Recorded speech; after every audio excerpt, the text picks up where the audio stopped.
सहनावतु सहनौ भुनक्तु सह वीर्यं कर्वावहै तेजस्विनावधीतमस्तु मा विद्विषावहै। ओम शांति शांति शांति।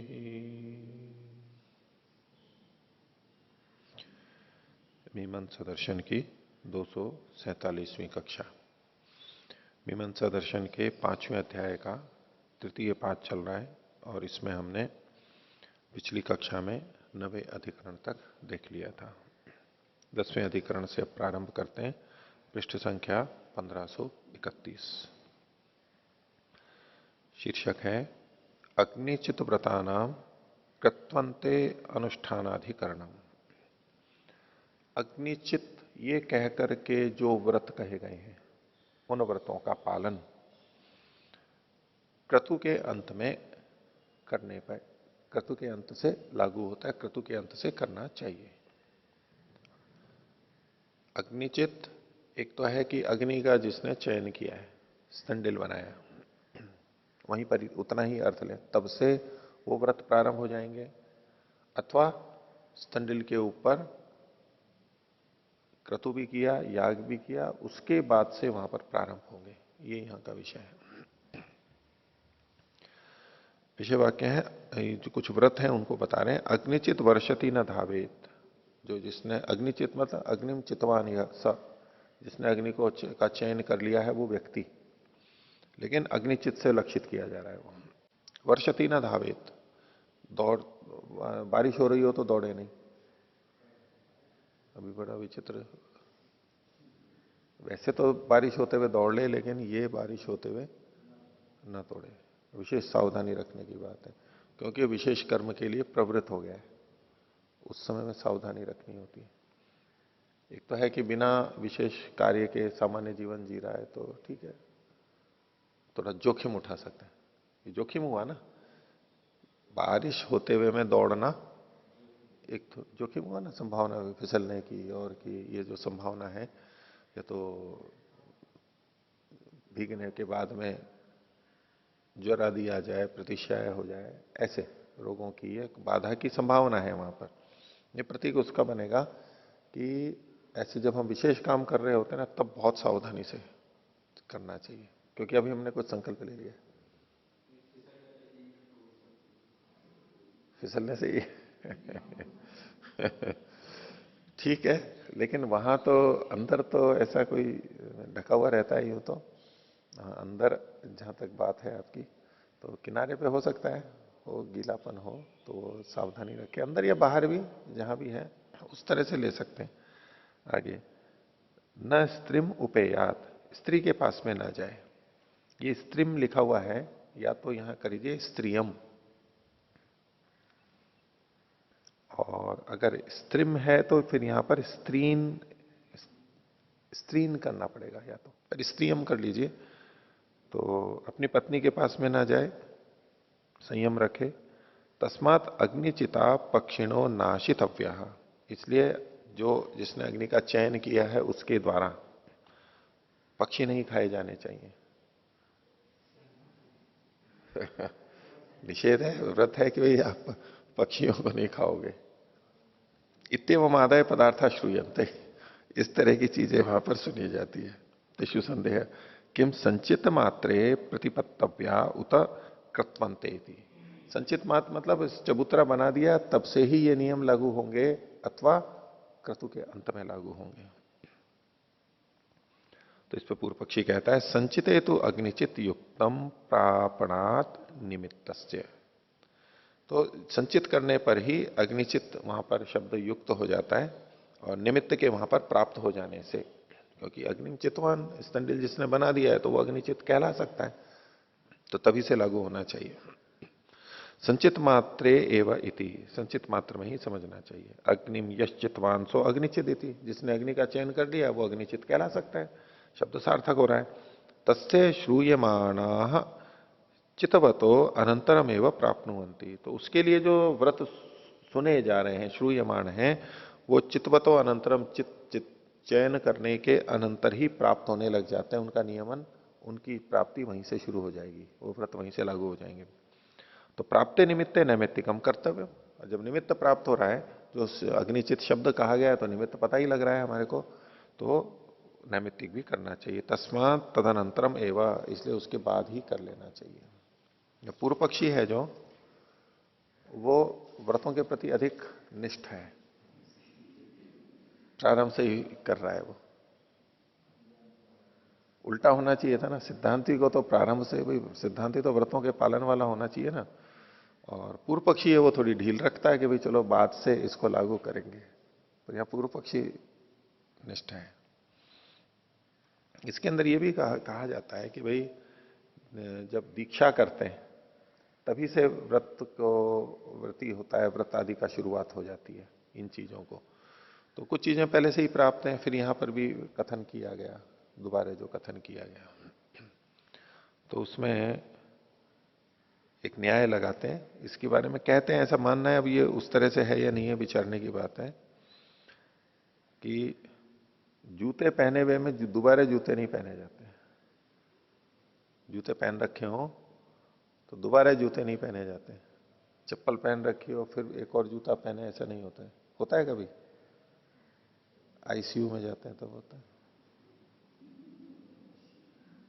और हॉस्पिटल में और कंपनियों में भी जाते हैं ना, उसमें भी वो एक कपड़े जैसा पहनाते हैं ना जूते में, वहां अंदर मोजा और जूता भी पहने रहो, उसमें एक अलग से लगाना पड़ा, वो भी एक तरह का जूता। ताजमहल में भी होता है आजकल। अच्छा अच्छा अच्छा, नहीं और नहीं भारतीयों के नहीं, लिए नहीं। सभी के लिए जी है, अनिवार्य है जी। उसमें हाँ जी। आगे के किले में ये- अब कर दिया हाँ होगा वो, हाँ जी। मतलब घिसे करे नहीं। जूते तो उतारवा ही देते होंगे। पहन करके भी रख सकते हैं, लेकिन वो मोजा पहनना बहुत आवश्यक अच्छा, है। वो वहां अनिवार्य करते हो, सुरक्षा के लिए नियम होगा। हम लोग वहां एक बार अहमदाबाद गए थे, एक औषधि बनाने वाली फैक्ट्री को देखने, एलोपैथी की बड़ी प्रसिद्ध कंपनी थी। आप थे उसमें? तो उसमें भी जब गए तो उन्होंने सिर के ऊपर वो लगवाया, मोजे पहनवाए। आईसीयू में नहीं, आईसीयू जैसा ही वहां पर था, इतना अंदर कि जो दवाइयां बनती हैं, इंजेक्शन बनते हैं, वहां संक्रमण आदि की कोई संभावना नहीं हो, इस तरह से बहुत सुरक्षित करके स्थानों में यूं प्रवेश नहीं करते, कठिन होता है। हाँ, जी, सिर पर लगाया तो अपने संक्रमण से बचाना चाह रहे हैं, दवाई को बचाना चाह दवाई रहे को हैं? बचाना चाहते हैं। तो सिर से। दवाई को बचाना चाहते हैं कि सिर में, बालों में जो होता है, इसी तरह से पैरों में भी, मुंह पे भी रखवाते हैं, ताकि छींक या थूक ऐसा जो मुख से जो जलीय कण निकलते हैं उसके साथ साथ जो संक्रमण होता है वो ना हो, रुका हुआ रहे, कुछ सुरक्षित रहता है। पूरा तो नहीं, कई जगह तो आईसीयू में तो कपड़े भी तो बदलवाते हैं ना। चिकित्सक भी होता है, सामान्य कपड़े पहन करके नहीं जाता है, सारे कपड़े बदलते हैं। अंदर वो इतना सुरक्षित रखते हैं, नहीं तो कपड़े और इन सब पे भी तो जमे हुए रहते हैं ना, कहीं भी हाथ धोते हैं, ये करते हैं, कपड़े बदल के जाते हैं, इतना बहुत कुछ करना होता है ऐसा। और आपने कई जगह देखा होगा, वो द्वार में घुसते समय एक बड़ा सा यंत्र लगा रहता है जो तेज हवा फेंकता है। वो पतंजलि में भी रखा हुआ है, लिखा हुआ है वहां पर, अन्नपूर्णा में भी है, अन्नपूर्णा में भी था भोजनालय में, और भी जगह फैक्ट्रियों में भी है, घुसते समय प्रवेश द्वार पे भी, और वहां पदार्था में भी जाते हैं तो वो मोजे वगैरह पहनाते हैं, जो वो है अपने ट्रिपल पैक वाले में जो करते हैं ना, जो आंवले का जूस और वो रस वगैरह जो बनाते हैं ना, जो एक प्लांट है रस वाला, आंवला और एलोवेरा का, और वो जो जहाँ पॉलीपैक छोटे छोटे जो है ना, 5-5 रुपए के, वहां भी, वहां वो सब पहना करके लेके जाते हैं, ऐसे नहीं घुसने देते वहां अंदर, पूरा सुरक्षित ऐसा अंदर है। तो वो जो हवा वाला होता है ना तेज से, वो भी इसलिए होता है, तेज हवा फेंकते हैं वहां, कोई पंखा चलाने के लिए थोड़ा ना है, ताकि उस तेज हवा के नीचे से गुजरते हैं। मेरे ख्याल से वहां नीचे जहां चिकित्सक बैठते हैं प्रथम चरण में, वहां भी जो मुख्य जो गुंबद है ना, जब बड़ा बीच में, उसमें भी जब घुसते करते हैं वहां भी वो लगे हुए हैं, और एक वो पट्टे पट्टे से भी लगे रहते हैं, मक्खियां मक्खियां नहीं आए, पक्षी नहीं आ जाए ऐसे। तो वो तेज हवा आती है तो उससे जो कुछ हो तो वो कुछ उससे साफ हो जाते हैं। धूल है, और धूल के साथ साथ जो सूक्ष्म जीव है कुछ वहां झड़ जाए, एक प्रथम स्थूल रूप से वो निकल जाए, वो सब सावधानी वो रखते हैं। तो कहां से पहुंच गए वहां पर? हैं? नहीं, 32 तो ठीक है। जी आप उदाहरण बता रहे थे, उस चीज को समझा रहे थे, व्रतों वाली चीज को। हाँ, पूर्व पक्षी ज्यादा संवेदनशील होता है, तो वहां कैसे पहुंच गए? इस चीज को हम इस तरह से समझ सकते हैं, तो कुछ आप बता रहे थे। ठीक है, तो ये पहले से करना है। पूर्व पक्षी ये कह रहा है पहले से इसमें हमें करना चाहिए, शुरू से करना चाहिए ना। नहीं, वो मैं था, वो सोपानत के पादे उपानत न धार्यते पुनः। ये जो एक न्याय है कि जूता पहना हुआ हो तो फिर से दूसरा जूता नहीं पहना जाता है, मैं उससे वहां पहुंच गया। वो एक इसमें न्याय चलता है कि सोपानत के पादे, यानी जूते पहने हुए हो ऐसे पैर में न धार्यते पुनः, सोपानत के पादे उपानत न धार्यते पुनः, उपानत न धार्यते पुनः, फिर से नहीं पहना जाता है। वहां कहीं पहना भी जाता है, वो अलग बात है। सामान्यतः हम नहीं पहनते हैं इसको, दो नहीं पहनते हैं। यहां वो इस दृष्टि से कि ये जब दीक्षा लेते हैं ना, दीक्षा काल में ही ये नियम प्राप्त थे। दीक्षा काल में भी ये प्राप्त थे, वहां पर कथन थे, पर ये लागू कहां से होंगे उसके लिए चर्चा है। ये यज्ञ के पश्चात की विधि है। सिद्धांति 27वां, कृत्वंते वा प्रयोग वचना भावात। बोले कृत्वंते वा, ये क्रतु के अंत में प्रारंभ होते हैं क्योंकि प्रयोग वचन का अभाव है। चयन के बाद में इनका करो, उससे संबंधित प्रयोग वचन का अभाव होने से। प्रयोग वचनों ही अत्र तान पदार्थान प्रापयति ये शाम कृत्वर्थत्व। जो चीजें क्रतु के लिए होती हैं उनको प्रयोग वचन ही प्राप्त कराता है।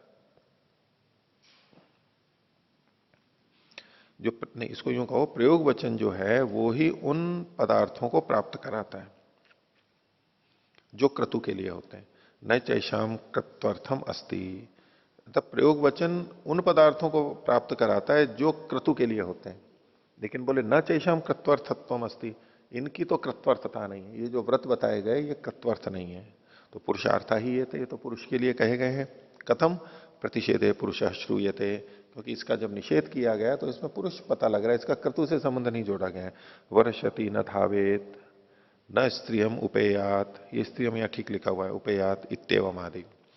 तो न च कृत्वर्था एते प्रसक्ता, ये क्रतु के लिए प्रसक्त नहीं है। ये न प्रतिषेधक क्रतोर उपकुर्यात, जिससे कि ये प्रतिषेध क्रतु का उपकार करे, ऐसा तो यहां पर है नहीं।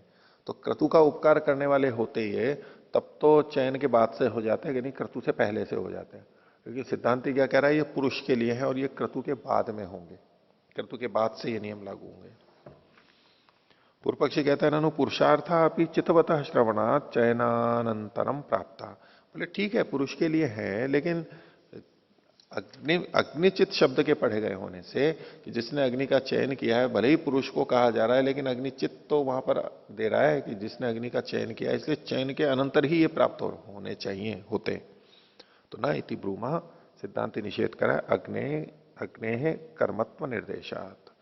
बोले यहां पर जो अग्नि शब्द है ये कर्म का निर्देश कर रहा है। अग्निचित का मतलब केवल ये नहीं है कि वो चबूतरा बन गया इतना ही। चबूतरा किसके लिए है? क्रतु के लिए है। तो चबूतरा बनने के बाद में जो क्रतु एक याग होगा, उसके होने पर ही चबूतरा चबूतरा कहलाएगा, वो चिति कहलाएगी। तो उसकी पूर्णता तभी है, इसलिए उसके बाद से ही ये नियम लागू होते हैं। अग्नर्थम चयनम तत्, ये जो चयन किया गया वो अग्नि के लिए है।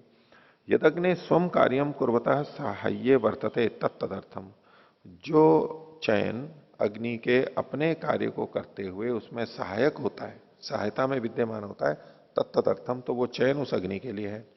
कश्चित से स्वार्थ, उसका अपना प्रयोजन क्या है? तो बोले याग की सिद्धि। अग्नि किसके लिए होती है? याग की सिद्धि के लिए होती है। तो सिद्धे च यागे चयनेन उपकृतम भवती, जब याग पूरा हो जाता है, सिद्ध हो जाता है, तो वो चयन के द्वारा उपकृत होता है। तस्मात सिद्धे यागे अग्निचित, तो याग के पूरा हो जाने पर उस व्यक्ति को अग्निचित कहा जाएगा, केवल चुनने मात्र से नहीं कहा जाएगा। तेन कृत्वंते थी, इसलिए क्रतु के अंत में ये नियम है। तो अग्निचित वर्षणादि व्रता नाम कृत्वंते अनुष्ठानाधिकरणम। कृत्वंत में इसको करना चाहिए। जो कोई कहे कि व्रत ही है तो पहले ही कर लो ना, उसमें क्या आपत्ति है। जैसे ओम के लिए चलता है ना कि ओम को एक ही जगह लगाना चाहिए, सबके साथ लगाना चाहिए, फिर एक के साथ लगा, भाई अच्छा है तो लगा लो ना, सभी जगह लगा लो, क्या आपत्ति है, अच्छा ही तो है। ऐसे ही नियम है, अच्छे ही तो है, वो पहले से कर लो, उसमें क्या बात है। लेकिन उसके लिए अपना विधान है कि तब से ये लागू होते हैं। 11वां देखिए, दीक्षणीय अंते दीक्षित स्वधर्मानुष्ठानाधिकरण। ये जो ओम वाला है, इसके अंदर एक तो ये आता है कि भाई ओम सबके साथ बोला जाना चाहिए। कुछ कहते हैं कि जहां पर महर्षि ने बोले, देखो महर्षि ने स्तुति प्रार्थना में पहले लिखा है और यहां यहां लिखा है, उसमें भी चर्चा है पुस्तक के अंदर, स्वप्रेरक स्वजीवन की घटनाएं विद्वागीश जी की, उसमें चोटीपुरा वाले प्रसंग में या कहा उस प्रसंग में उन्होंने लिखा भी है।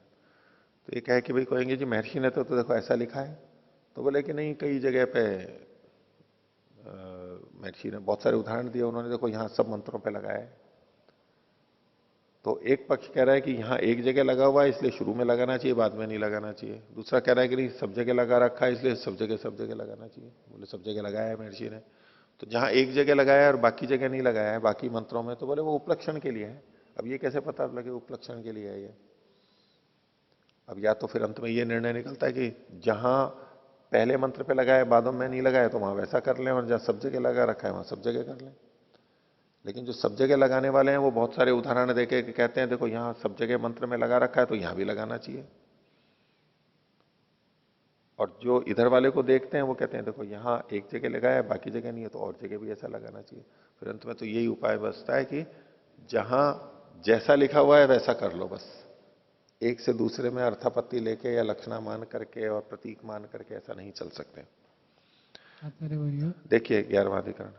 अत्र तो क्रतुत्व समाप्त अभूत पश्चात व्रतानाम आचरणे को लाभ हुआ। ये शुरुआत के है ना, और भी तो बहुत कुछ करता है वो। यज्ञ यज्ञ से यज्ञ करके वो उस योग्य बनता है कि उन व्रतों को पालन करें। ऐसा नहीं तात्पर्य है कि वो किया और वो सारा काम समाप्त हो गया। वो सारा काम समाप्त हो गया और जिस समय कार्य कर रहा है तो वहां तो ठीक है, कुछ समय के लिए है, बाकी तो वहां तो व्रत वैसे ही पालन होते ही है काम करते समय। पर ये शुरुआत का है ना, आधान कर दिया, चयन कर लिया, और क्रतु का प्रारंभ वाला होना चाहिए ये। एकदम सारा अंत में पूरा हो गया उसके बाद का ना होके, प्रथम जो एक याग हो गया ना उसके बाद से लागू होते हैं। अभी वो तो कई दिनों तक चलेगा, ये तो चयन करके एक बार और फिर उसमें क्रतु याग कर लिया, उसके बाद से फिर लागू होंगे वो। अभी चल रहा है, और चीजें चल रही हैं, प्रधान याग तो होना है, लेकिन एक क्रतु हो गया है शुरू में। समाप्ते पश्चात अपि आचरणम करिष्यति उत। नहीं, उसके बाद तो आचरण का नहीं, ये तो उसी समय के लिए है ये। बाद में उसको चाहे तो करे, उसको उसमें तो अनियम है, स्वतंत्रता है उसकी। ये तो यहां के लिए कहा गया है ना, खास तौर से। दीक्षा उसने ली है तो किसकी दीक्षा ली है? इस कर्म के लिए, और इस कर्म के लिए ये नियम बनाए गए हैं। बाद के लिए कुछ नहीं कह रहे, वहां तो अनियम है। 11वां अधिकरण देखिए, दीक्षणीय अंते दीक्षित स्वधर्मानुष्ठानाधिकरण। दीक्षणीय अष्टि के बाद में, दीक्षणीय अष्टि के अंत में, दीक्षणीय अंते, दीक्षित व्यक्ति जो होता है उसके स्वधर्मानुष्ठानाधिकरण, अपने धर्मों का अनुष्ठान दीक्षणीय अष्टि के बाद में होगा। यहां भी उसी तरह की बात है। दीक्षणीय इष्टि जब हो जाती है उसके बाद में, जबकि दीक्षित होने के बहुत से व्रत पहले भी कहे गए हैं, पर वो कब से लागू होंगे? दीक्षणीय इष्टि होने के बाद में। भाष्य देखिए, ज्योतिष्टों में श्रूयते आकना वैष्णवम एकादश कपालम निर्वपेत दीक्षिष्यमाण। जो दीक्षित हो रहा है, भविष्य में निकट काल में होने वाला है दीक्षित, वो अग्नि और विष्णु देवता वाले एकादश कपाल का निर्वाह करेगा। तथा दंडे ने दीक्षयति, दंडे से दीक्षित करता है, उसको डंडा पकड़ा देते हैं। मेखलाया दीक्षयति, मेखला बांध देते हैं उसके। कृष्णा जी ने न दीक्षयति, कृष्णा जी कृष्ण चर्म मृग चर्म उसके बांध देते हैं पीछे, या पहन लेते हैं, जैसा भी है। इत्यवम आदि, ये सब उसकी दीक्षा से जुड़े हुए हैं। तो दीक्षयति दीक्षयति दीक्षयति है। तो तत्र संदेह है किम सर्वैर दीक्षितो भवति अथवा इष्ट्यंते दीक्षित है।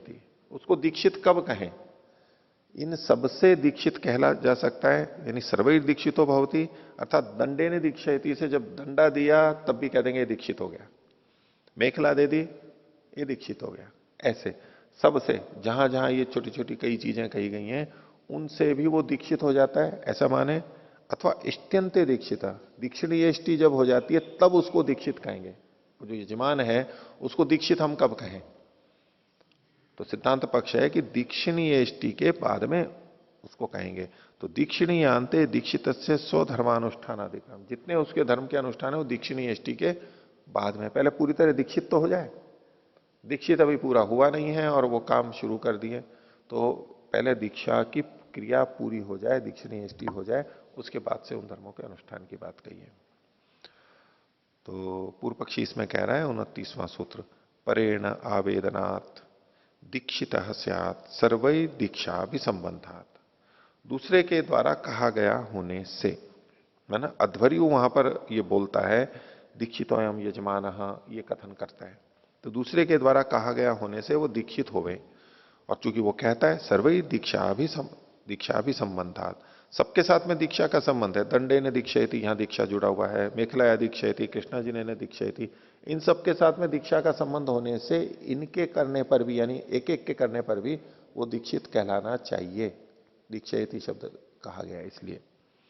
तो इसमें सिद्धांत पूर्व पक्षी का भाष्य है सर्वैरिति कुतः दीक्षा भी संबंधात पूर्ण विराम, दीक्षा के साथ इनका संबंध होने से। दीक्षा संबंधो भवति, दीक्षा के साथ इन चीजों का संबंध कैसे है? दंडे ने दीक्षयति, इसका मतलब है दीक्षा अस्य करोति इत्यर्थः, दंड से दीक्षित करता है मतलब उसको, उसकी दीक्षा को करता है।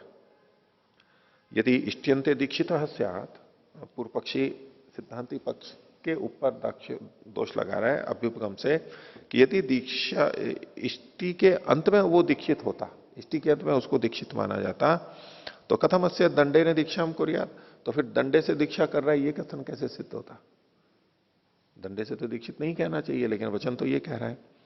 तो तेन इष्टियाना दीक्षित है, इसलिए इष्टि से दीक्षित नहीं होता है। ये इष्टि से तो दीक्षित का ही मना होने का मना कर रहा है। दीक्षा शब्द तो यहां पर है, न च अस्य इष्ट्यंते दीक्षित शब्दम पश्याम, और जो इष्टि वाला वचन है वहां पर दीक्षित होता है ये भी कथन नहीं है। दीक्षित होना तो इन चीजों के साथ में जुड़ा हुआ है। आवेदन है तू अस्य दीक्षित शब्द, और जब वो बोलता है अध्वर्यु इसके लिए तो वहां पर भी दीक्षित शब्द है।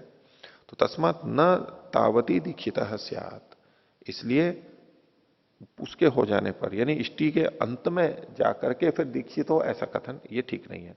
न च संभवती समुच्चय विकल्पो न्याय्य, और जब समुच्चय संभव नहीं हो तो उसमें नहीं, समुच्चय संभव हो तो विकल्प उचित नहीं कहलाता है। जब समुच्चय हो, इससे भी दीक्षित होता है, उससे भी दीक्षित होता है, सबसे दीक्षित होता है, तो जब समुच्चय संभव है तो उसमें विकल्प ठीक नहीं है कि इसी से दीक्षित होगा और से दीक्षित नहीं होगा। पक्षे बाधा स्यात्, क्योंकि जब विकल्प करेंगे तो पक्ष में एक दीक्षा वाले अंश का बाध हो जाएगा। तत्र प्रयोग वचनों बाध्यता, और उससे प्रयोग वचन की भी बाधा होगी कि ऐसे करना चाहिए, ऐसे करना चाहिए।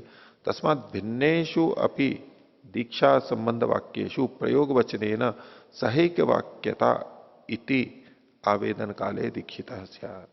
तो भिन्न भिन्न दीक्षा से संबंधित वाक्यों में प्रयोग वचन के साथ एक वाक्यता है। भिन्न भिन्न दीक्षा वाले जो वाक्य हैं उनकी प्रयोग वचन के साथ एक वाक्यता होने से आवेदन के काल में, कथन के काल में, जब ये अध्वर्यु बोलता है उसको दीक्षितो अयम यजमान, उससे वो दीक्षित हो जाए। इस पर सिद्धांति कहता है इष्ट्यंते वा तदर्था ही अविशेषार्थ संबंधात।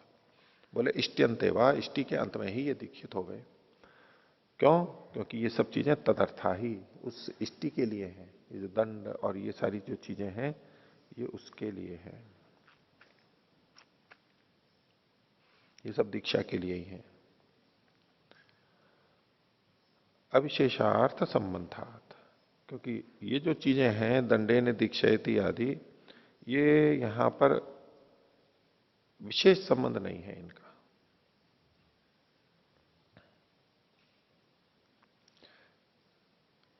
दंडे ने दीक्षयति आदि में क्रिया विशेष शून्य अर्थ से अर्थात द्रव्य रूप अर्थ से संबद्ध होने से, सीधे सीधे क्रिया से वो उस मुख्यता से नहीं जुड़ते हैं, ये द्रव्य उनको केवल दिए जा रहे हैं। भाष्य इष्टंते व दीक्षित स्यात्, इष्टि के अंत में ही दीक्षित हो, तदर्था ही सा, वो उसी के लिए है। किसके लिए? दीक्षार्था, दीक्षा के लिए। कथम? दीक्षिष्य मानस्य अदीक्षित से सा भवती। जो दीक्षिष्यमाण है, जिसकी भविष्य में दीक्षा होने वाली है, लेकिन अदीक्षित, अभी वो अदीक्षित है, उसके लिए ये इष्टि होती है। क्योंकि दीक्षिष्यमाण के लिए है, इसका मतलब है अभी दीक्षित नहीं है वो, इष्टि से वो दीक्षित होगा। यदि तस्या उत्तर काले दीक्षिता एवं सा दीक्षिष्यमाणा, ये जिसके लिए कह रहे हैं कि दीक्षिष्यमाण है, इसका मतलब है उसके करने पर वो दीक्षित हो रहा है, तभी तो उसको दीक्षिष्यमाण कहेंगे, उसको आधार पर। तस्मात् वाक्यात अवगम्यते भवती तदा दीक्षित है, इसलिए वाक्य से ये पता लगता है कि तब वो दीक्षित होता है। दीक्षा कारणे पदार्थे निर्वृत्ते किमिति न दीक्षित स्यात्, और जो दीक्षा का कारण पदार्थ है, कर्म है, उसके हो जाने पर वो दीक्षित क्यों नहीं हो जाए, यानी अवश्य ही होगा। वाक्यम ही निरपेक्षम दीक्षित इति ज्ञापयति, और ये जो वाक्य है ये निरपेक्ष रूप से उसको दीक्षित कहता है जब इष्टि हो जाती है उसके बाद में। इस पर पूर्व पक्षी कहता है यत्तु दीक्षा संबंधो दक्षे दंडे न दीक्षयति कथम स दीक्षितत्व स्यादिति, और बोले दंड के संबंध से, दीक्षा के संबंध से दंड से दीक्षित करता है, ये जो हमने कहा था, वहां भी तो दीक्षयति लिखा हुआ है, उसके साथ में कैसे होगा?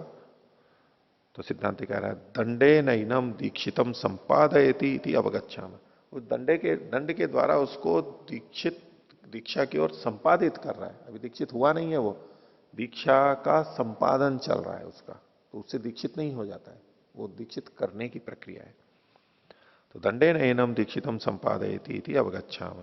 पूर्व पक्षी कहता है यत्तु अनंतरम दीक्षित शब्दों नास्ति इति, बोले दीक्षिणीय इष्टि के वहां पर तो अनंतर इष्टि के बाद में तो दीक्षित शब्द है ही नहीं।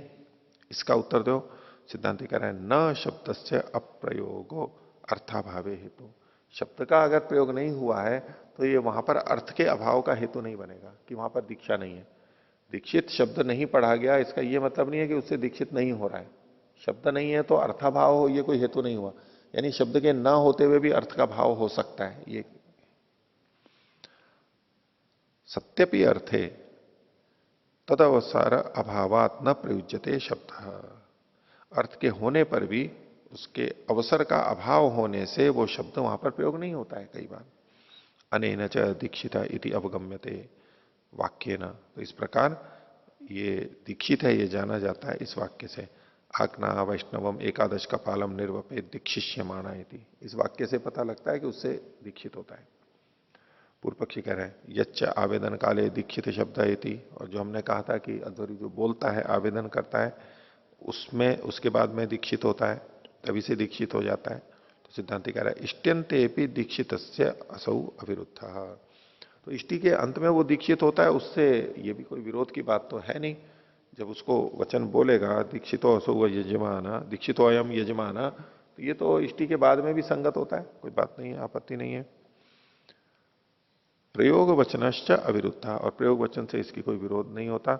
यत एकम दीक्षा कारणम अन्य दीक्षितम संपादयति इति गम्यते, चूंकि एक तो है वो दीक्षा का कारण है और अन्यों के द्वारा उसको दीक्षित संपादित किया जा रहा है।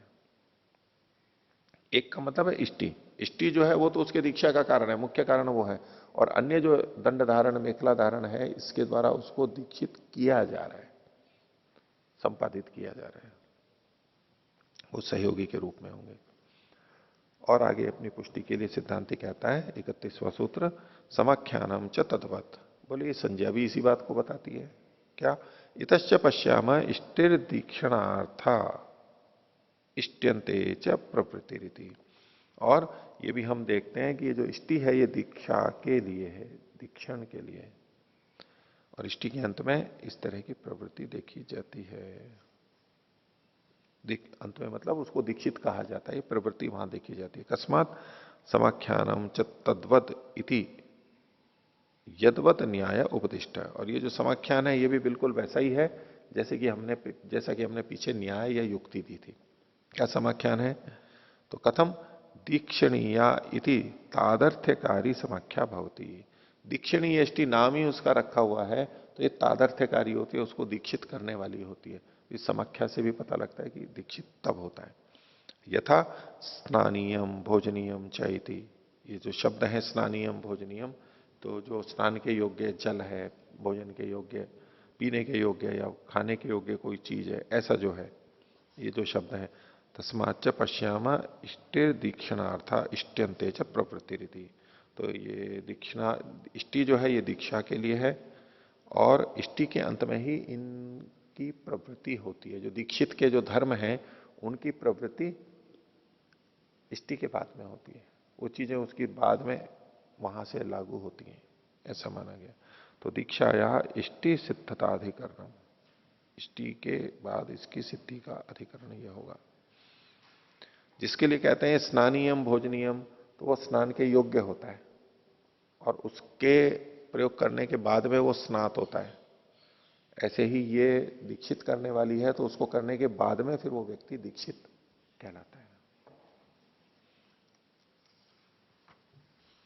अब जैसे हम खाना खा रहे हैं, तो कब प्रयोग करेंगे कि खा लिया, खा चुका? पूरा खाने के बाद ही तो होंगे। अब थोड़ा सा खाया है, अब उस उतने अंग से तो हम नहीं कह सकते ना खा लिया। हाँ, खा रहा हूं, लेकिन जैसे कुछ तो खा चुका ना, खा रहा हूं, बोले ये खा लिया, एक गस्सा खा लिया, दूसरा गस्सा खा लिया, ये खा लिया, तो खा लिया शब्द का तो प्रयोग हो रहा है, लेकिन जो कुल मिलाकर के खाना है वो तो कब होगा? जब पूरा होगा तभी उसको कहा जाएगा, नहीं तो ये तो उसके संपादन मात्र के लिए होगा। आगे देखिए 12वां अधिकरण, काम्यानाम अनुष्ठाने पाठक्रम से अनियमकत्वाधिकरण। देखो पाठक्रम का नियम बताया पीछे, अब कह रहे हैं पाठक्रम का अनियम होगा। पाठक्रम यहां नहीं लगेगा। कहां पर? काम्यष्टियों के अनुष्ठान में। यहां काम्यष्टि कही गई, यहां काम्यष्टि कही गई, यहां काम्यष्टि कही गई, तो बहुत तरह की काम्यष्टियां हैं। इस कामना वाला ये करे, इस कामना वाला ये करे। अब ये जो अनेक कर्म है, जिस पाठ से वो, जिस पाठक्रम से वो उपलब्ध हो रहे हैं शास्त्र में, पहले ये काम्यष्टि आई, फिर ये काम्यष्टि आई, फिर ये काम्यष्टि आई। अब जब हमें काम्यष्टि करनी है तो किस क्रम से करनी पड़ेगी? पहले पहले वाली काम्यष्टि करेंगे, फिर दूसरी वाली काम्यष्टि करेंगे, फिर तीसरी वाली काम्यष्टि करेंगे। तो ये जो वहां पाठ का क्रम है काम्यष्टियों का, क्या वो होना चाहिए? तो सिद्धांत कह रहा है कि यहां पर स्वामी जी ने तो पहले ही गर्दन हिला दी। ये पाठक्रम का अनियम है पाठक्रम, लेकिन पाठक्रम का अनियम है। वहां इस तरह से नहीं, वहां मतलब सिद्धांति का तात्पर्य है कि जब जो कामना हो वो कर लीजिए। भाष्य देखिए, यह काम्या इष्टय उदाहरणम, काम्य इष्टियां इस विश्वरंग में उदाहरण लिए। ऐन्द्राग्नम एकादश कपालम निर्वपेत इत्यवमादय, गवादय सोमा, गवामयन आदि सोम याग है, वो सब भी काम्य इष्टियां हैं। सौम्यादय है पशु, सोमयाग होते हैं, पशु सोमयाग होते हैं, वो सब। तत्र संदेह किम ये न क्रमेण अधीता, जिस क्रम से वो वहां पर पढ़े गए हैं, यानी काम्यष्टियां लिखी गई हैं, तेने व क्रमेण प्रयोग व्याहुता अनियम, उसी क्रम से चलने चाहिए या तो अनियम होना चाहिए। किम तावत प्राप्त, क्या प्राप्त हो रहा है? अब वेद के अंदर भी इतनी सारी चीजें लिखी हुई हैं, बोले उसी क्रम से करनी चाहिए। पहले अग्निमीड़े पुरोहितम,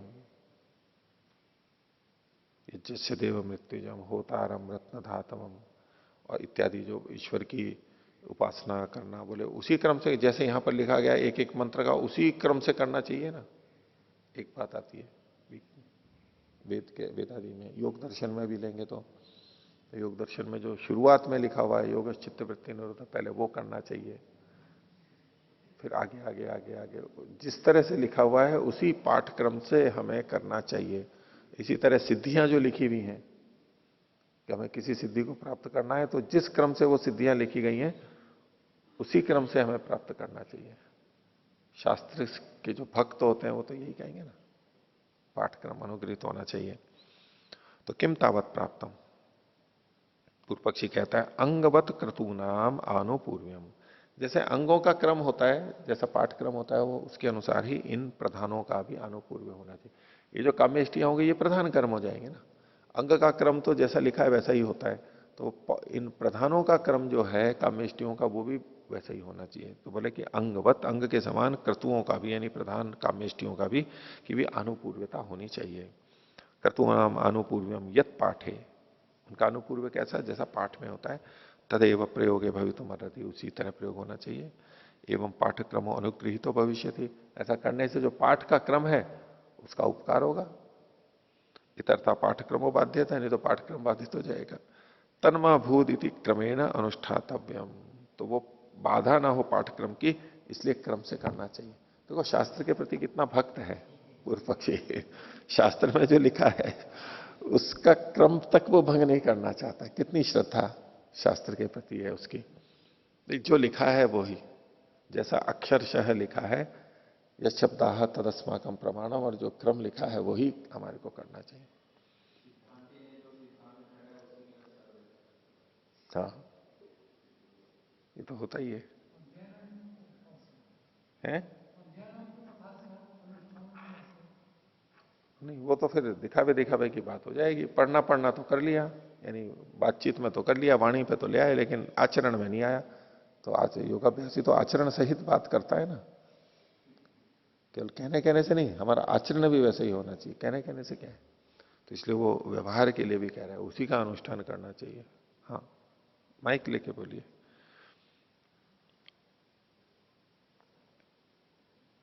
क्रम से अनुष्ठान करना है। हाँ जी, पूर्व पक्षी और सिद्धांति की चर्चा सुनकर एक सामान्य उदाहरण याद आया।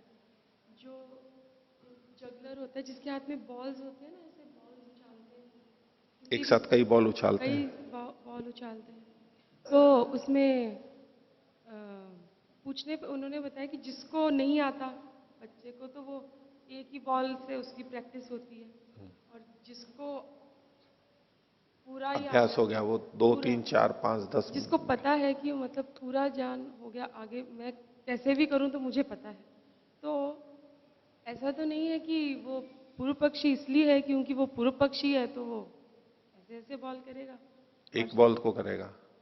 हाँ, कि मतलब वो पूरा वैसे ही क्रम से चलेगा, क्योंकि उसको नहीं पता अगर मैंने क्रम तोड़ा तो उसका क्या।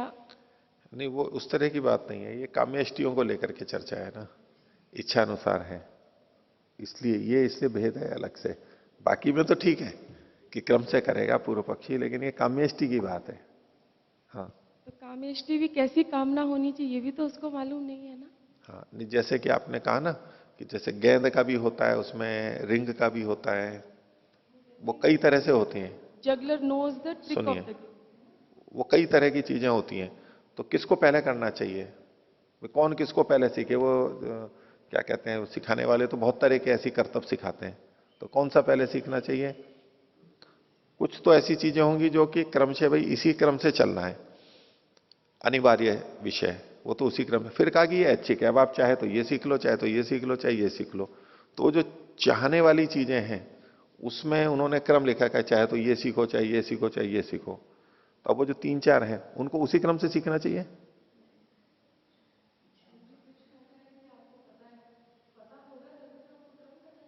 नहीं, क्रम तो लिखा हुआ है वहां पर कि भाई ऐच्छिक जो पाठ्यक्रम है, ऐच्छिक कोर्स है वो ये हैं, ऑप्शनल जो अनिवार्य है वो तो अलग हो गए, वो तो सबको करना ही। अब ये जो ऐच्छिक चीजें हैं इसमें से आप कोई सा भी कर सकते हो, तो उनका क्या क्रम होना चाहिए।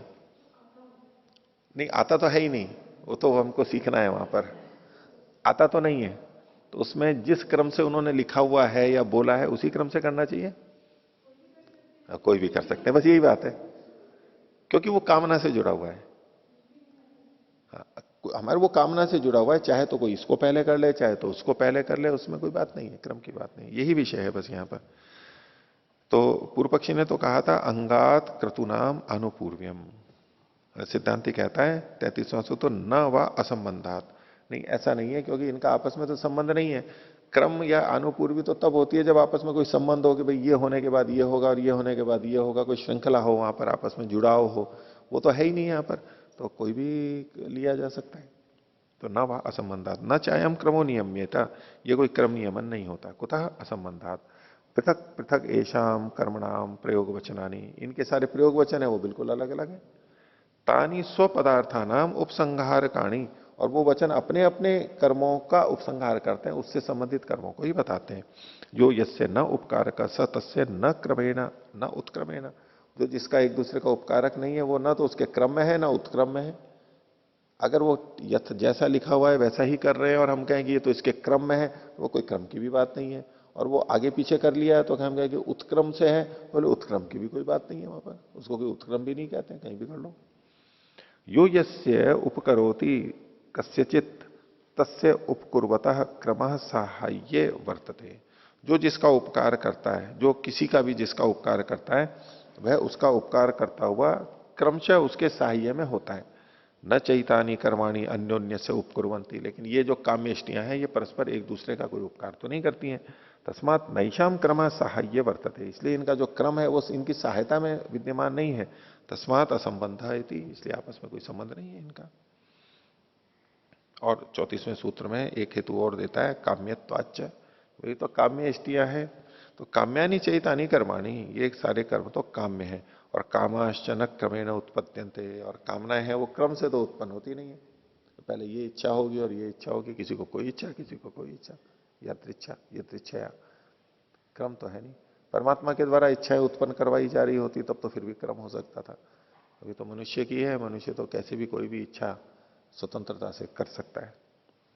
कामाश्च न क्रमेण उत्पद्यन्ते तेन निमित्तस्य अक्रमत्वात् न क्रमवंता इति, इसलिए निमित्त के अक्रम वाला होने से, निमित्त मतलब इच्छा, उसके अक्रम वाला होने से ये इष्टियां भी है, ये भी क्रम वाली नहीं है।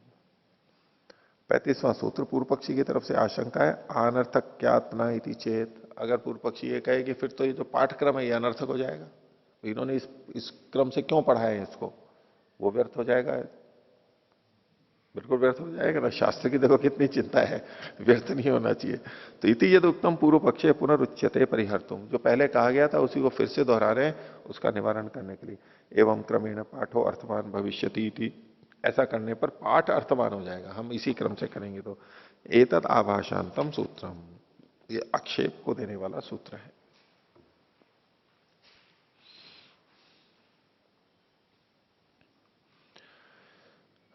छत्तीसवां सूत्र सिद्धांत का, स्यात् विद्यार्थत्वात् यथा परेशु सर्वस्वारात।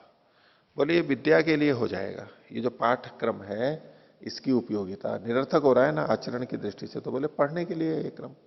तो स्यात् विद्यार्थत्वात् यथा परेशु सर्वस्वारात, जैसे सर्वस्वार नाम के याग के बाद की चीजें हैं वो भी संगत लग जाती है, नहीं तो व्यर्थ होगी।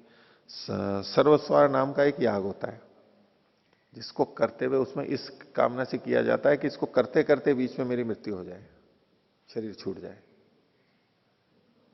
इसी के बीच में इसी प्रयोजन से किया जाता है कि करते करते कभी भी बीच में मेरी मृत्यु हो जाए, मरने के लिए ही किया जाता है वो।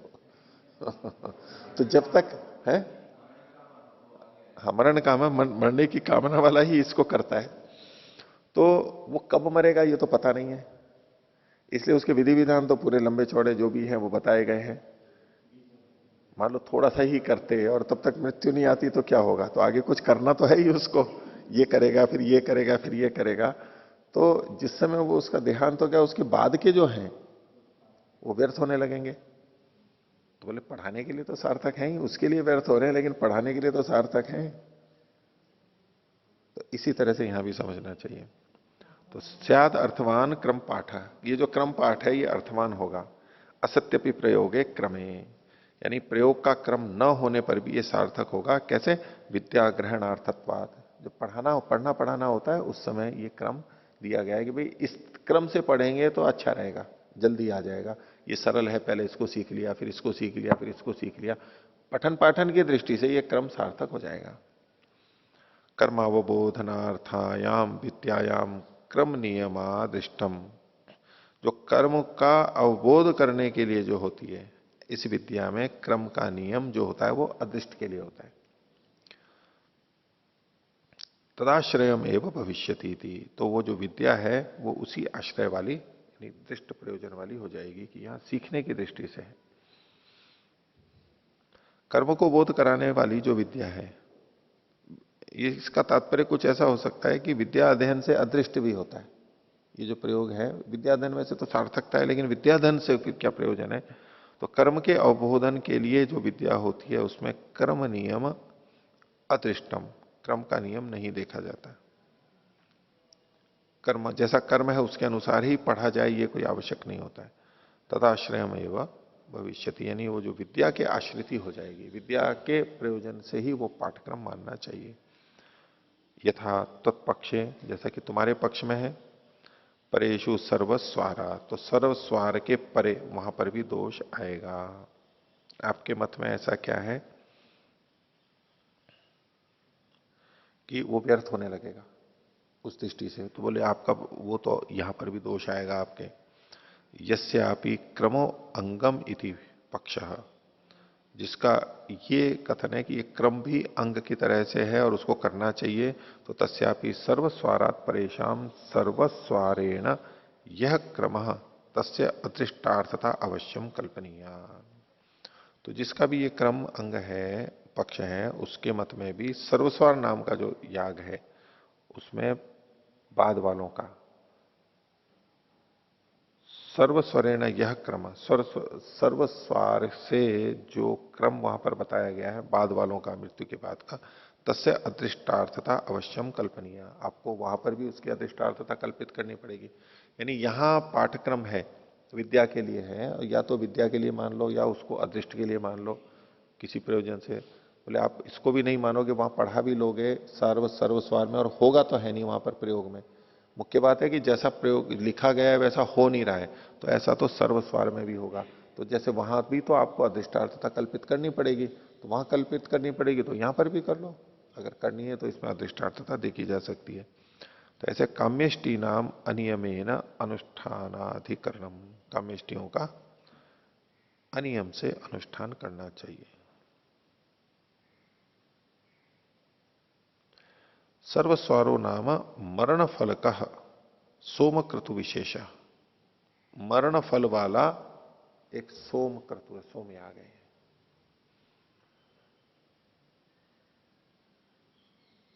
क्रतु के मध्य में ही मरना ये उसका फल है, क्रतु के बीच में मर जाना, शरीर छोड़ना, ये उसका फल है, उसी के लिए किया जा रहा है वो।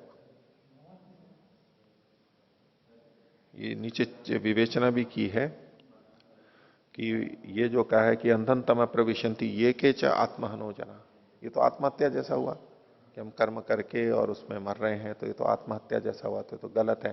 अंधन तम प्रविशंति वेद में लिखा हुआ है, उसकी विवेचना करते हुए इन्होंने आगे कहा है कि ये जो संसार से परेशान होके और आलस्य और उसके कारण से शरीर छोड़ते हैं वो तो खैर दोषप्रद है वैसी आत्महत्या तो, लेकिन बोले कि सभी धर्मों में जो योग्य व्यक्ति होते हैं जिन्होंने जीवन को अच्छी तरह जी लिया है और अब उसका कष्ट नहीं पाना चाहते, या तो जीवन में अब कोई उपयोगिता नहीं रही है, तो वो अपने शरीर का त्याग कर सकते हैं। युधिष्ठिर जी ने उसका परोक्ष रूप से परोक्ष क्या सीधे ही समर्थन किया है। तो उसमें जैनियों का भी कहा है, जो संथारा नाम की एक प्रथा है, अनशन करके या और किसी कारण से फिर एक स्थिति में जाकर के अपने शरीर का त्याग कर देते हैं, उपवास करके या और किसी कारण से, तो उसमें दोष ये स्वीकार नहीं कर रहे हैं। बोले ठीक है, ऐसा हो तो किया जा सकता है।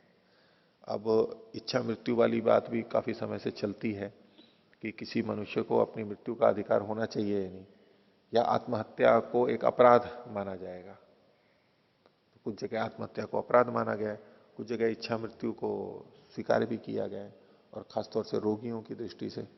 और चिकित्सकों के सामने समस्या आती है, रोगी भी हालत खराब है और वो जी भी नहीं सकता है, ना मरने की स्थिति है, कोई सार्थकता नहीं है जीवन की, खर्चा भी बहुत हो रहा है और लोग भी परेशान हो रहे हैं, खुद के जीवन में की कोई आशा नहीं है उसको जीने की, कुछ और महीने साल बिता देगा, इससे क्या फायदा है। ऐसा मान करके वो चिकित्सकों को कहते हैं कई जने कि जी मेरे को तो आप मृत्यु दे दो। अब उसमें चिकित्सकों में भी और देशों में भी दोनों पक्ष देखे जाते हैं। कुछ कहते हैं कि नहीं, इनको इंजेक्शन देके या कैसे मृत्यु पहुंचा देना ये इनके लिए सुखकारी, हम इनका हित कर रहे हैं। दूसरे कहते हैं कि नहीं, परमात्मा ने ये शरीर दिया है तो इसको बीच में ऐसे करना, मारने का अधिकार हमारे को नहीं है, चाहे कुछ भी हो। उसके अपने कर्म हैं, कर्मफल हैं, चल रहा है वो चलने देना चाहिए, उसको नहीं मारना चाहिए। पशुओं के लिए भी लागू होता है और फिर मनुष्यों के लिए भी लागू होता है। ऐसी स्थिति में क्या करना चाहिए? क्या करना चाहिए? नहीं मारना चाहिए।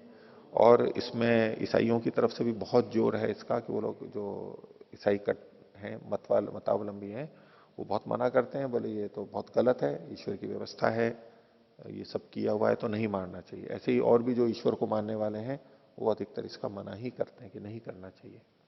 लेकिन दूसरे जो हैं कि भाई ईश्वर को तो छोड़ो, ये व्यक्ति है, अब ये खुद ही नहीं चाह रहा है अपना जीवन, एक युवा है, निराश हो गया है, हताश हो गया है और अब वो मरना चाहता है, वो तो वहां तो रोको चलो। लेकिन ये शरीर शरीर जीर्ण शीर्ण हो गया या दुर्घटना हो गई, रोग से ऐसा है, अब इसके जीवन में रखा क्या है सिवाय इसके कि वो रहेगा तो कष्ट झेलेगा, तो उसको सुख की नींद सोने दो। पशुओं के लिए भी होता है, मनुष्यों के लिए भी होता है, लेकिन है बहुत भावनात्मक ये प्रश्न जिस पर कि बहुत विपरीत मत हैं, परस्पर विरुद्ध दो तरह की मान्यता है। हाँ हाँ, 1 मिनट करते हैं, माइक से बोलना। जी, दो बातें हैं। रशिया में एक जगह है, मुझे नाम याद नहीं आ रहा, वहाँ जेल में जो कैदी होते हैं उनको, वो कैदी उनको काफ़ी खाना दिया जाता है खाने के लिए। तो कई मतलब कैदी हैं वो सारे आपस में लड़ना शुरू हो जाते हैं, जैसे वो हैं उनका व्यवहार पूरी तरह से बाहर आ जाता है। तो उनको कंडीशनड किया जा मतलब करा जाता है ऐसा ताकि वो पागलपन तक पहुंच जाए। और वहाँ उसको माइंड रीडिंग का वो करके कि डॉक्टर्स के पास उनका स्कल भेजने के लिए उनको मृत्यु दे दी जाती है। वो खुद ही कहना शुरू हो जाते हैं हमें दो दो। उसको इस कंडीशन तक लेके जाया जाता है। नहीं तो इसमें ये विचारने की बात हो गई ना कि यद्यपि उसने खुद ने कह दिया, लेकिन उसको वैसा कहलवाने के लिए हमने स्थिति पैदा की, स्थिति पैदा की। पंचकर्म, उसमें पंचतंत्र में भी एक कथा आती है ना कि राजा के लिए, राजा को भोजन नहीं था तो अपना बलिदान के लिए तो वो बैलों से बलिदान करवाना है। तो वो कहते हैं भाई अब बैल को कह तो सकते नहीं कि भाई आप अपना बलिदान करो, तो क्या चतुराई करते हैं वो मंत्री और जो भी है, वो पहले कहते हैं कि नहीं हे राजन आप ऐसे हो, मैं अपना जीवन आपके लिए देता हूं, ये करता हूं। फिर राजा कहता है कि नहीं नहीं आप तो महत्वपूर्ण हो, फिर दूसरा देता है। मतलब माहौल ऐसा खड़ा कर दिया, ये सब अपना जीवन देने के लिए तैयार हैं। तो वो बैल सामान्य था, उसने सोचा कि ये सब दे रहे हैं भाई, इन सब का वास्तव में है तो मेरे को दे देना चाहिए, जबकि ये योजनाबद्ध था, चतुराई से, कुटिलता से ये था। वही तो बात है ये कि उस व्यक्ति को कहलवाया तो उसके मुख से है, लेकिन स्थिति ऐसी पैदा कर दी, ये एक अलग दृष्टि है। इसमें तो उसने गलत ढंग से प्रयोग किया है। लेकिन ऐसी स्थिति ना करके एक सामान्य जो है कि उसको खुद के मन में आ रहा है कि नहीं भाई अब ये शरीर जीने लायक नहीं है और मैं अब नहीं जीना चाहता हूं, कोई सार्थकता नहीं है, ऐसा। तो ये थोड़ा अलग अलग ढंग से इसमें देख सकते हैं, विचार कर सकते हैं। हाँ, और तो भी उसको, भारत में इतने मंदिर है जहाँ लोग बैठ के पैसे मांग के अपना गुजारा कर लेते हैं, वहां पर भी आनंद ही है। वहां भी आनंद है। हाँ, अगर ये स्थिति आ गई, नहीं मतलब आप क्या कह रहे हो, वो मैं ये कहना चाहती हूँ नहीं करना चाहिए, चाहे वो खुद भी कहे तब भी नहीं करना अच्छा वो खुद भी कहे तभी भी, मतलब उस आप कह रहे हो कि वो मंदिर में बैठ जाए और वहां हाँ, खाना पीना करके, लेकिन मृत्यु को नहीं पड़ा। मृत्यु को ना, क्योंकि उसको वो भी आनंद लगना शुरू हो जाएगा। वो जो ऐसे करके आते हैं और पैसे मांगते हैं, उनके इधर इधर लाल लाल लगा होता है, उनको भी तो हम अपाहिज ही मानते हैं, लेकिन अंतिम स्थिति तक भी नहीं मानना चाहिए। कई बार ऐसा होता है वो व्यक्ति इतना तड़प रहा होता है ना कि उसके घर वाले भी ऐसा सोचते हैं कि भाई नहीं है बस अब तो इनको भगवान उठा ले। वो व्यक्ति भी करता है, वो भी परेशान है, तड़प रहा है, परेशान है, असमर्थ है और कुछ हो नहीं सकता, इलाज भी सब करा लिया, कुछ कुछ नहीं हो पा रहा है सिवाय दुखी होने के। तो घर वाले भी फिर कहते हैं भाई भगवान करे, मारते तो नहीं है लेकिन वो भी भगवान पे छोड़ के कि भाई भगवान इनकी सुन ले, इसकी प्रार्थना सुन ले। ये कष्ट वो परोक्ष रूप से वही बात कह रहे हैं, लेकिन वो परमात्मा के माध्यम से प्रयास नहीं करते, जब तक चल रहा है तब तक चल रहा है। घर वाले जो हैं हाँ वो उसके दुख से स्वयं ज्यादा दुखी होते हैं, इसी के लिए प्रार्थना करते हैं। ये भी एक बात है, ये भी एक बात है। एक इसी विषय पे एक फिल्म आई है, वो वेटिंग रूम जो होता है ना, जैसे आईसीयू में थे और आईसीयू के बाहर जो बैठने का स्थान रहता है ना, वेटिंग रूम कहेंगे उसको, मेरे ख्याल से वेटिंग रूम ही नाम था, हिंदी अंग्रेजी मिश्रित है वो। उसमें इसी बिंदु को लेकर के पूरी फिल्म इसी के ऊपर है कि कैसे कैसे मनोभाव होते हैं, डॉक्टर क्या सोचते हैं और उनके घर वाले क्या सोचते हैं। तो एक तो वो नसीरुद्दीन शाह है उसके अंदर, और उसकी पत्नी वहां पर आईसीयू में है और वो लगाए जा रहा है, लगाए जा रहा है, विदेश का है कहीं, और डॉक्टर हैं, डॉक्टर क्या सोच रहे हैं, डॉक्टरों की मानसिकता इस विषय में क्या, और जो घर वाले, जो आप बात कह रहे हो कि घर वाले क्या होते हैं, क्या क्या मानसिकता होती है, क्या क्या विचार होते हैं, उसको अभिनय के द्वारा बताया गया। इसी बिंदु के ऊपर पूरी फिल्म इसी पे ही बनी हुई है।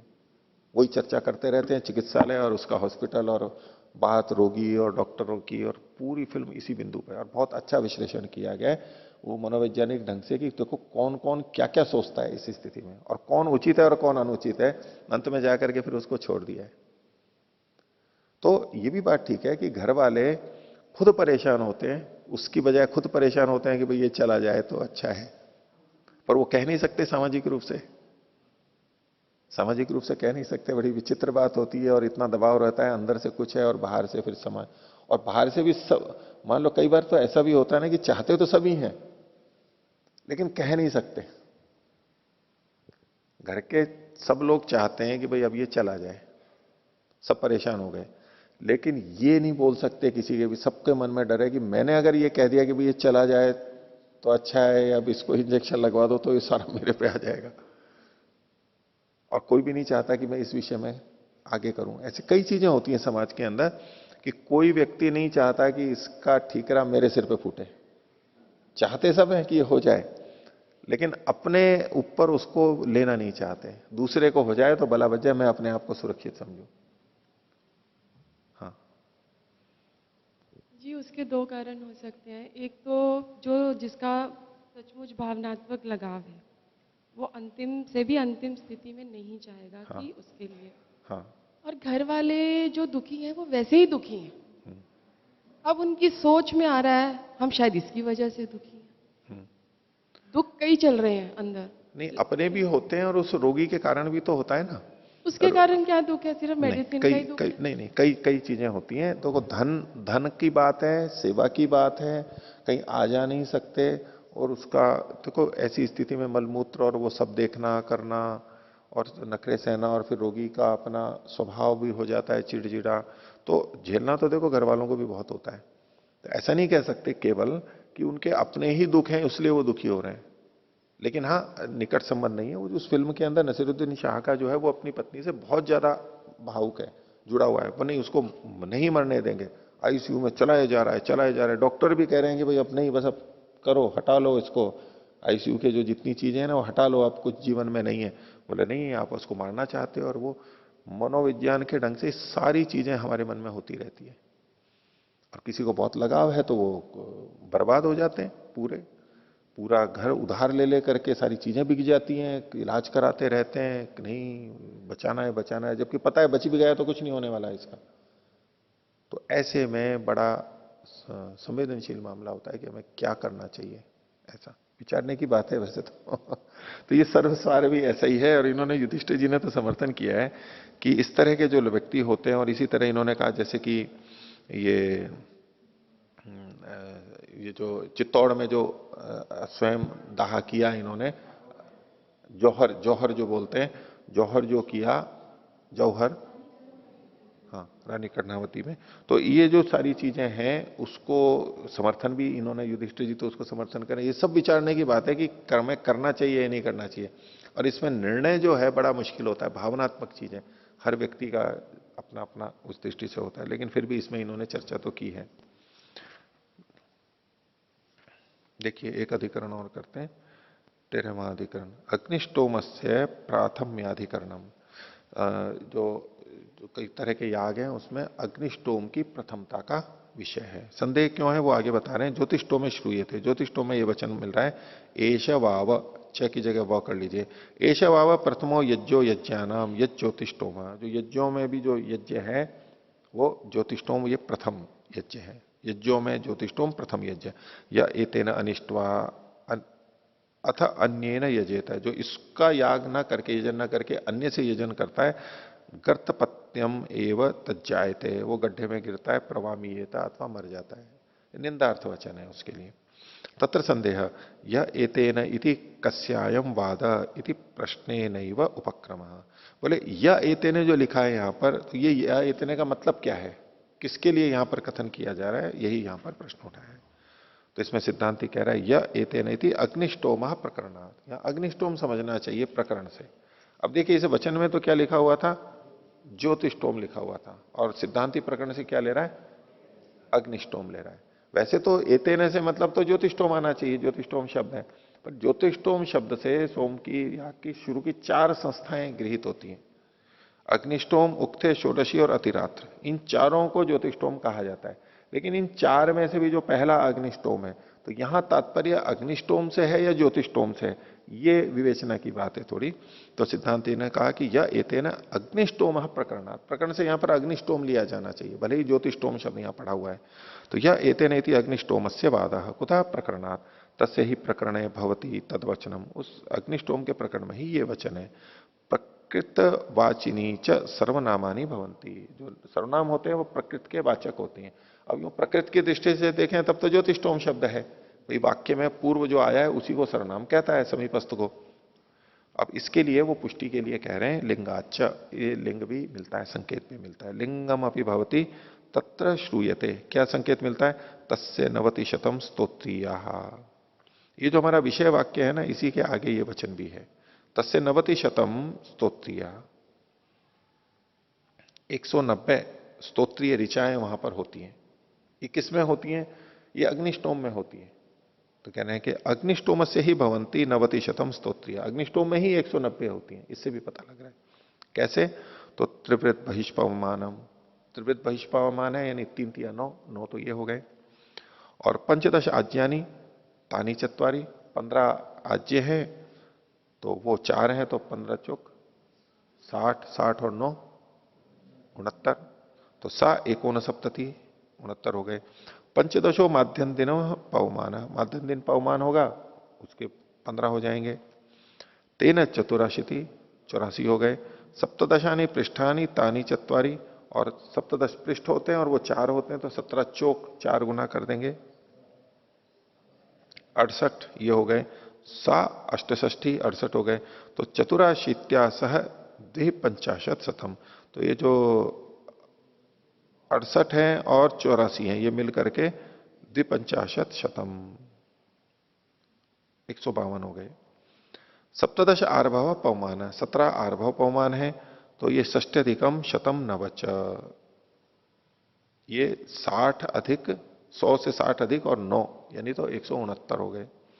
एक विंशम यज्ञा यज्ञियम इति, और 21 यज्ञा यज्ञीय होते हैं, तो तदेतत 90 अग्निष्टोमस्य तस्मादपि अग्निष्टोमा, ये संख्या तो अग्निष्टोम पे ही जाकर के घटती है। तो इसलिए यहां पर ज्योतिष्टोम शब्द लिखा हुआ भी हो तो भी चारों का ग्रहण नहीं होगा, अग्निष्टोम का ही होगा।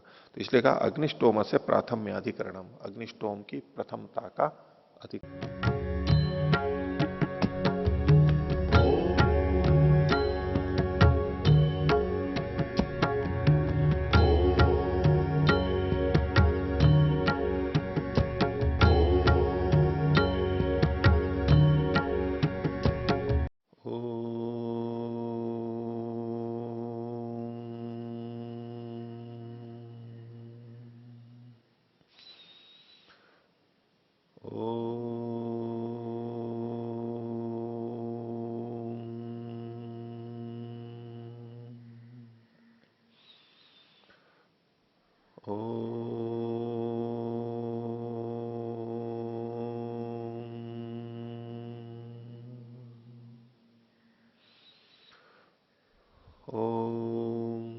सहनावतु सहनौ भुनक्तु सह वीर्यं कर्वावहै तेजस्विनावधीतमस्तु मा विद्विषावहै।